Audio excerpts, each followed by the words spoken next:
تذكروا كلامي جيدا يا عباد الله، سأقول لكم كلاما تذكروه جيدا. الأيام القادمة، خاصة الأيام القادمة، ستحمل لنا مفاجآت عظيمة. إي وربي، ستزداد الرسائل وستزداد الظواهر.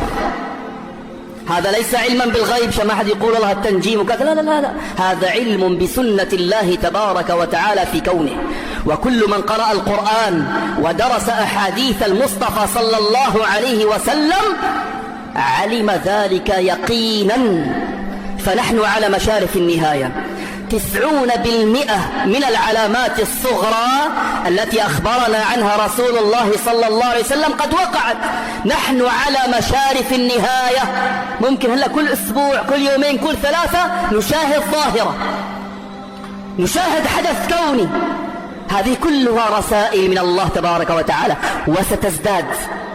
ستزداد. والبلاء والمصائب إذا حلت، والعقوبات إذا حلت، تأخذ الصالح والطالح. قالت أمنا زينب: يا رسول الله أنهلك وفينا الصالحون؟ قال: نعم. هل تحرير سوريا من علامات الساعة؟ هذا السؤال قد يتبادر إلى أذهان الكثيرين في ضوء الأحداث الجارية. أود أن أؤكد على نقطة مهمة، وهي أنه ليس بالضرورة أن نربط كل حدث يقع في العالم بعلامات الساعة، لأن علامات الساعة لها دلائل واضحة ثابتة في النصوص الشرعية. وعلى العموم يمكن القول إن تحرير سوريا وإن لم يكن من علامات الساعة الصريحة، إلا أنه قد يكون تمهيدا لبعض العلامات التي وردت في الأحاديث النبوية الشريفة.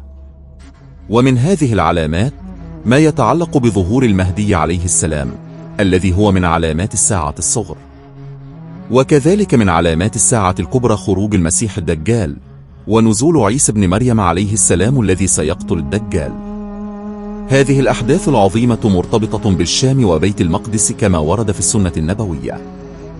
عند الحديث عن تحرير سوريا نجد أنه قد يكون خطوة تمهيدية لتحرير المسجد الأقصى وفلسطين، وهو وعد الله لهذه الأمة بالنصر والتمكين. بعض أهل العلم اختلفوا في توقيت ظهور المهدي وعلاقته بتحرير المسجد الأقصى، فمنهم من قال إن المهدي عليه السلام هو الذي سيقود المسلمين لتحرير المسجد الأقصى، ومنهم من قال إنه سيظهر بعد تحريره.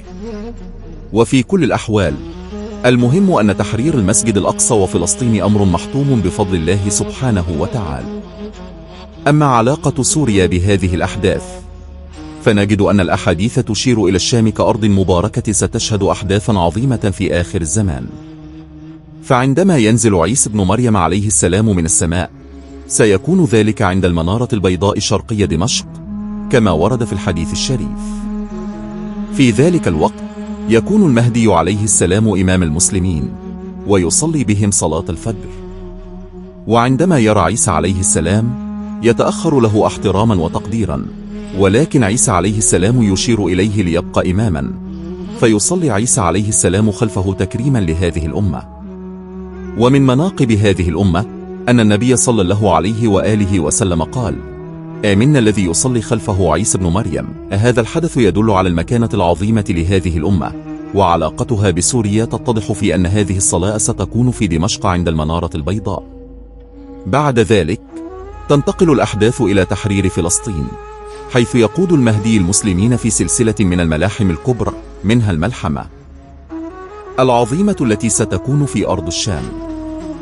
وقد تحدثنا سابقا عن تفاصيل هذه الملحمة التي تمثل انتصارا كبيرا للمسلمين، ثم فتح القسطنطينية، وهو فتح عظيم يسبق خروج المسيح الدجال مباشرة. عندما يظهر المسيح الدجال ينزل عيسى عليه السلام في اليوم نفسه ويقتله في أرض فلسطين، تحديدا في مكان يسمى باب لد. هذا الحدث يمثل نهاية الدجال وبداية مرحلة من العدل والسلام تحت حكم عيسى عليه السلام. إذن تحرير سوريا بحد ذاته ليس من علامات الساعة الصريحة، ولكنه قد يكون تمهيدا لبعض الأحداث العظيمة التي أخبرنا بها النبي صلى الله عليه وآله وسلم. ومن هنا نتمنى وندعو لها أن يمن على أهل سوريا بالنصر والفرج، وأن يقر أعيننا بتحرير المسجد الأقصى وفلسطين من الاحتلال، وأن يرزقنا الصلاة فيه قريبا. نسأل الله أن يعين أهلنا في سوريا على تجاوز المحن، وأن يحفظ بلاد المسلمين جميعا، ويمن عليها بالأمن والسلام، وأن يجمعنا بحبيبنا المصطفى صلى الله عليه وآله وسلم في الفردوس الأعلى. وفي الختام أعزائي، يبقى الأمل راسخا في قلوبنا بأن وعد الله حق، وأن تحرير المسجد الأقصى وسائر بلاد المسلمين قادم لا محالة بفضل الله سبحانه وتعالى. دعونا نعيش على يقين أن هذه الأمة ستظل أمة الخير، وأن الله سينصر عباده الصالحين في الوقت الذي يشاء وبالحكمة التي يراها. نسأل الله أن يفرج الكرب عن أهلنا في سوريا وفلسطين وسائر بلاد المسلمين، وأن يكرمنا بالصلاة في المسجد الأقصى المحرر قريبا، وأن يجعلنا من جنود الحق الذين يعملون لرفعة هذه الأمة. لا تنسوا أعزائي أن الدعاء هو سلاح المؤمن، فلنكثر من الدعاء لبلادنا وأمتنا، ولنكن على يقين أن الفرج قريب بإذن الله. أترككم في أمان الله، على أمل اللقاء بكم في مواضيع جديدة ومفيدة. أحبكم في الله، والسلام عليكم ورحمة الله وبركاته.